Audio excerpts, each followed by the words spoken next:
Hello and welcome to Round Robin. I'm your host, Robin McCormick with the City of Hampton. And today we're going to talk about holidays and the great, wonderful things that they are, but also the stress that they can bring. And maybe give you some tips on ways to avoid or reduce some of that stress. My guest is Alvean Lyons. Welcome back. Good morning. Thanks. It's great to have you. You are the consultant for youth education and families, or for healthy families, I think we like to say. Absolutely. And this is, you know, you think holidays not necessarily a family topic, but ooh, it is. Oh, but it is. We all have so much that we have to face when the holidays roll around. You know, besides all of the shopping for the food and the presents and the preparations and all the other things that we put on our plates, particularly us mommies, because we want to get it just right, is the stress that comes with it. And it's interesting, research shows that the stress levels and depression levels increase during the holidays for lots of reasons. So one of the things that we thought we would do, particularly where Healthy Families was concerned, is take a moment to see what we can do to provide some information in small, usable ways that could help make that just a little bit easier for us. I think that helps. And I think, you know, one of the things that happens is this time of year you are inundated with, you know, Pinterest and magazines and friends and recipes and decorating ideas and shopping ideas. It's like, already. It's just built up into this, how can I ever do all these things? And you know it's coming because you start hearing the Christmas music in the I stores, know, ridiculously which is the immediate early. indicator that you should be starting the race now. And my stress level goes up as soon as Almost that happens. instantly. Yes. And so many women explain the same thing. So there are lots of things that we could do in particular as we're approaching the holidays. Okay. So one of the things that we want to do is we want to protect the cheer of the holidays because it's really supposed to be about good things. And as you said, we're supposed to be able to look forward to it, and it's a wonderfully positive thing, but it really depends how we're processing it and how we're going about handling what's getting ready to come and comes every single year. So the first thing we want to talk about is how we connect during the holidays. Okay. It's so important that you connect with people you enjoy rather than just the people you're obligated to. Now understand that we don't get to pick our family. So you may have to do that no matter what, but you have to balance that out a little bit because we do get to pick our friends. We do get to decide exactly how much time we want to spend doing all of this. And connecting with people that you enjoy is so important because that's what it's really about. The holidays are really not just about the gifts and about all of the food and all of those things. It's really about what those things provide for us, the opportunity to show how we value each other, the opportunity to reconnect with one another, the opportunity to remember that we have something to be grateful for. I mean, Thanksgiving literally is supposed to be about giving thanks. And there's so many things that we could just be thankful for. But when you're so busy with being stressed out, nobody's thinking about what they're thankful for. And who you surround yourself with really does change your stress levels. It greatly increases if you're doing just the obligations. I have to go to this person's house, I have to do this, I have to do this, I have to do that. The kids want this, we've got to buy this, I don't have the money for that. That just really heightens stress. And we really don't want that because it takes away from what this is supposed to be about. But when we start first with making a point to connect with the people that we enjoy, that's where your calm comes from. That's when that's like, you know what, I really loved these holidays. Not that it's going to be perfect, but it's a whole lot better if we like the people that we're spending time with. That's true. Second thing, have a plan. So your H in cheer is about having that plan. If you know there are particular things that have seemed to happen to you every holiday, don't do the same thing expecting different results. That's insanity. We need to do something different. So if we know that one of our pitfalls seems to happen when we go do Christmas here, or when we have Thanksgiving there, or when we prepare for the holidays in this way, or wait till the last minute, if there's certain things that have become a routine that are producing similar negative results, then we want to make sure that we have a plan that is going to offer some positive options instead.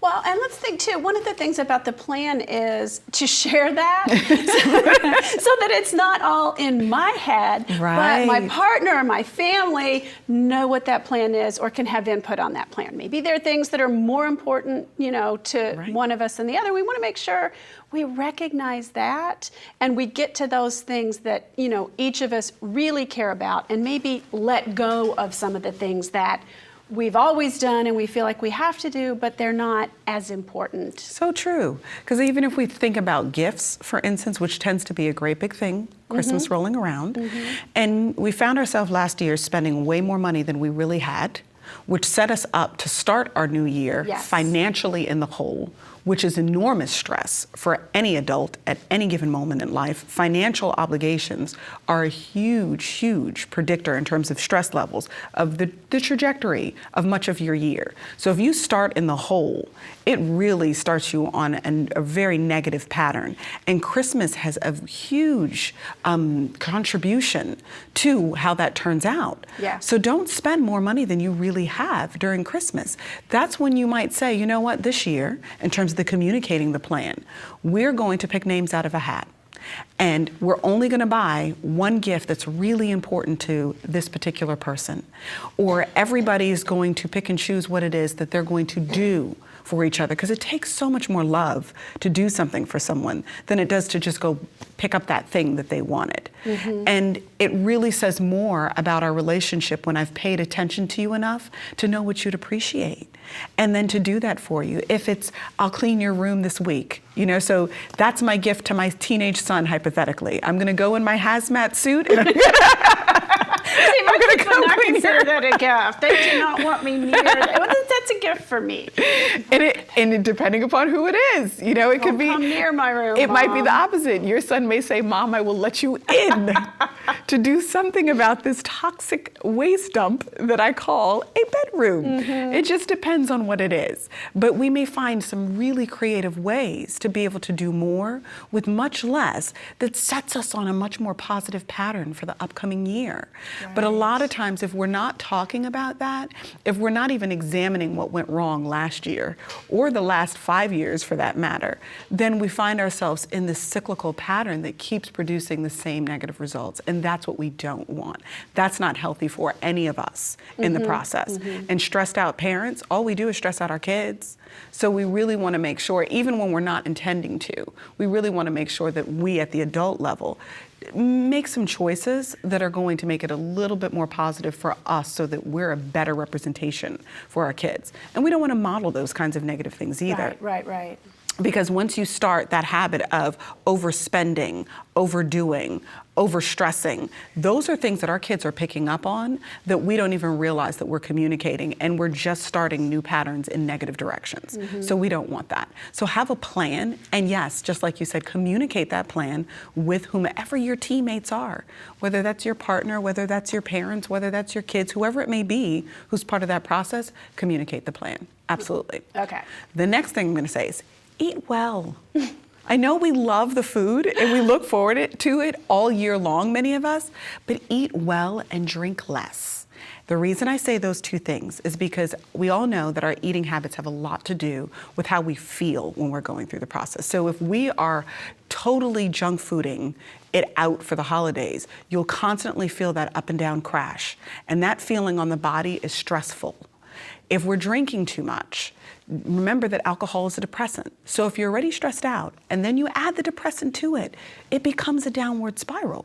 So we want to make sure that we're doing the things and we're feeding ourselves in a way that helps to reduce stress on the body.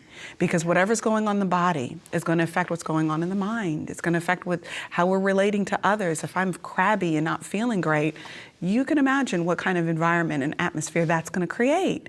So don't overeat. Enjoy the food, have a little bit of everything. While you're cooking, sample it, that's fine. But just don't overdo it to the point that you're not feeling great afterwards.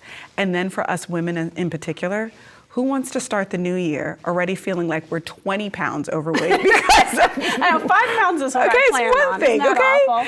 awful? And most of us do, you anticipate it. But when we're not eating properly, that 5 pounds can quickly turn into 10, which quickly turns into 15. And before you know it, now we're depressed about how far we have to go when we start the new year. Right. And the drinking, you know, it adds in too, because it also, I know if I have more than 2 glasses of wine, I don't sleep well. And so then that makes you not feel well and adds to all that stress. And we don't realize how much of a domino effect there is for so many things. That if I did something small, not even major changes, if I make a small change early on, I could prevent a whole lot of negative impacts thereafter. So it's just little things that we want to tweak in order to get different results. So eat well, drink less. Okay. Then E, the second E in cheer. Imagine this, exercise during the holiday. Imagine it. I know it sounds crazy. God forbid, exercise, but yes, do it. And even if it's just a simple walk, when you're going through the mall, because it's starting to get cold now, I was going to say shopping is exercise. It really is. You know, I wear a little step counter, and I'm amazed at how many steps you've taken when I'm shopping. Even just grocery shopping, you know, tromping all around BJ's or whatever. It's a lot of steps. It's really true. And instead of online shopping for some things, just to be able to get the extra exercise and the movement, go to the store itself. Right. And I will say, too, we like it when you shop local. The sales tax comes back, so you're supporting jobs here in Hampton. You know, and it is, you are relieving some of that stress by, I hadn't thought about the exercise part. It's true, because remember that exercise releases endorphins in the brain. So, and those are the things that counterbalance the stress levels that are naturally heightening because of everything that's going on around you. Some people just get stressed out by the overstimulation. You're hearing the Christmas music everywhere. There are a lot of people that are out. The traffic increases. We can kind of go down the list of things that naturally happen during the holidays as people start that hustle. And for some people, particularly if you're very sensitive to those exterior stimuli, you may find yourself feeling more stressed and you haven't even done anything yet. It's just the response to the changes in the environment. So sometimes being able to exercise, just getting some movement in, not only does it make you feel better because you're doing something good for your body, you're releasing the endorphins in the brain, which are also healthier for the body, but you're getting a head start on the New Year's weight. Right. So now you're feeling a little accomplished and you haven't even walked into the new year yet, not the first day of the next year, and you've already started a habit that if you could keep that going, really has long-lasting impact for us in so many different ways, emotionally, socially, physically. I mean, we can go down the list. So exercise this holiday, just in little ways. Right. I'm not telling you get a gym membership. I'm saying shop locally, walk around between the stores, move a little bit, go to the grocery store and not have the full list with you so you have to walk through the aisles a little bit longer. Do those things that just say, you know what, I'm just gonna be in this moment and I'm gonna let myself experience just a little bit more activity before I walk into my holidays or during my holidays. So exercise. Okay. The final thing is remember what this is really about. So often we make the holidays about so much more than what it is. And so much more in the sense that we're focusing on the things that don't really matter. The outward things. My house is decorated. Things look perfect in the photos. You know, absolutely. That's not it. And what is it really going to matter? When it's all said and done, what is it really going to matter? You get the great photo, but you hated your entire holiday. What good is that? You know, it's better that you get the wacky photo, but you had the best holiday ever. So every time you look at that photo, you're realizing that the reason why the dog looked like that is because everybody dressed the dog up and chased him around the house. That was fun. You know, like there are so many ways in which we can enjoy our holidays so much more by really focusing on what really matters. And we forget it too easily. So all of those other things end up taking over our experience. And then we don't have anything to show for our holidays beyond the stress, the extra weight, the new conflict we have with an old family member. Right. You know, right. and it's or if you're single and you're alone, you know, finding ways to refresh yourself and reward yourself. You know, maybe I like to wear fun. I mean, I think you get to sparkle during the holidays. You don't get to do that any other time. Absolutely. You know, you have free license. You can wear a wacky Christmas sweater if you want.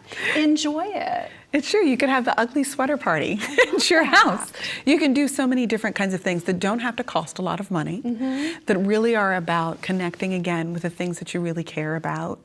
You know, it's just we're so busy during the years. The holidays should be a time that we really make it about that reconnection, that plugging back in. And those are the things that are wonderful resources for us, and everybody benefits. The whole family is better when we're doing things that really breed deeper connectivity. And those things don't happen because of how much we spent, and they certainly don't happen because of how much we stressed. They happen because we took a moment to breathe, and it's okay, the house isn't perfect. Right. But we filled it with laughter. What better decoration is there than laughter? What better music is there than the sound of us enjoying each other? Not arguing, not debating, but simply just enjoying each other. Like, I hate those s'mores that you like to eat, but I'm gonna stand in the kitchen and I'm gonna laugh while you go ahead and make a mess, creating that because you love it. That it doesn't have to always be about what it is that we want to happen and what has to be just right, but that everybody gets a chance to do a little bit more of what they really love.